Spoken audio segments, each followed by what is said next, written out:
Hey everybody, how's it going? Welcome back to Copper Jacket TV. So I'm just going to warn you right up front. If you are not a fan of the Ninth Circuit Court of Appeals, you are going to be even less of a fan of them after this video. We've got a huge update and breaking news for you in Boland v. Bonta, which is a case that challenges California's so-called handgun roster.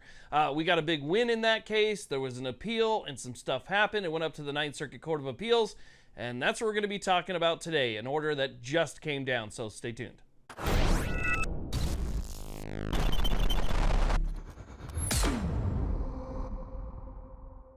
Hey, I want to thank you all very much for watching. I really do appreciate it. If you are one of those people that are watching this video that haven't subscribed yet, consider taking that extra second and just hit that subscribe button, that little bell notification that'll let you know when new videos come out. It's very important that we spread our message here and let people know what's going on around them. So again, I want to thank you very much for watching. Let's get to it.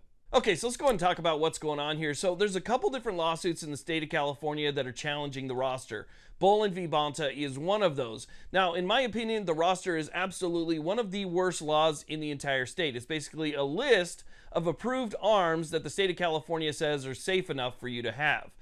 For some reason, all of the stuff that has been upgraded and is made safer and better that the rest of the country can have are somehow unsafe for the people of California. So it's a huge problem. Now, along comes Boland v. Bonta, a case that actually got an injunction and won an injunction against major portions of the roster. A lot of those portions that were keeping things off of that list. Those things were like the micro stamping, loaded chamber indicators, magazine disconnects, and stuff like that. Now, California, obviously, they appealed that. But when they appealed, they didn't appeal the micro stamping portion, which means that as long as it had the other requirements, it didn't need to have micro stamping anymore. And we started to see some new stuff be added to the roster, which is great.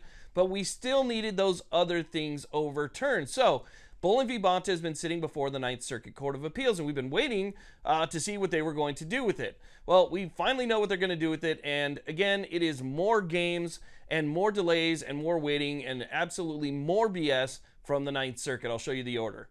Now, real quick, I'm going to put that order up on the screen. It's extremely short, so you guys will know exactly what's going on here.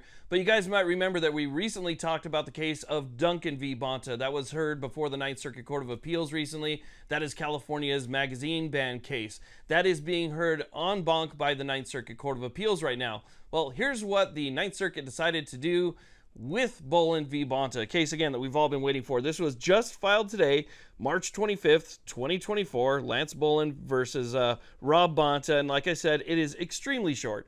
It says, before Burzin, Rawlinson, and Bress, circuit judges, submission of this case is vacated pending the en banc decision in Duncan v. Bonta, 9th Circuit, number 235585, or 805.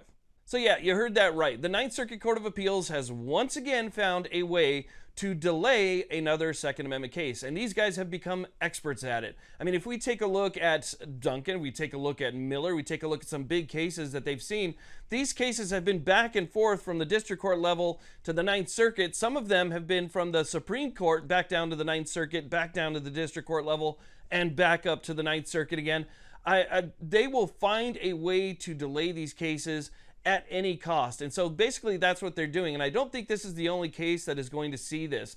I think we're going to see cases be delayed based on the outcome of Rahimi at the Supreme Court. I think we're going to see even more delays at the Ninth Circuit. They're going to do whatever they can to not have to hear these Second Amendment cases and not have to issue an order in them, because clearly they're unconstitutional. I mean, we know that the Ninth Circuit is completely biased in this regard, but still, they're just avoiding it altogether, and they've done it once again with Boland v. Bonta, and they're basically just going to make us wait. I mean, we don't even know when the decision or when the order is going to come down in Duncan. You know, there's a lot of procedural things that need to happen. They were questioning whether or not they even have the authority to hear it, and so Duncan could be another year or so before we even hear anything from that, and then they would have to bring up Boland back up to the Ninth Circuit. So I mean, this could have delayed it for years, potentially. We'll see what happens, but I wanted to let you guys know about that breaking news. Absolutely terrible, again, from the Ninth Circuit Court of Appeals, who, in my opinion, just doesn't seem to know what they're doing. Either that or they know exactly what they're doing, and they don't care. So anyway, I wanted to share that with you. Thank you all very much for watching. I do appreciate it. Please like, subscribe. You guys have a great day.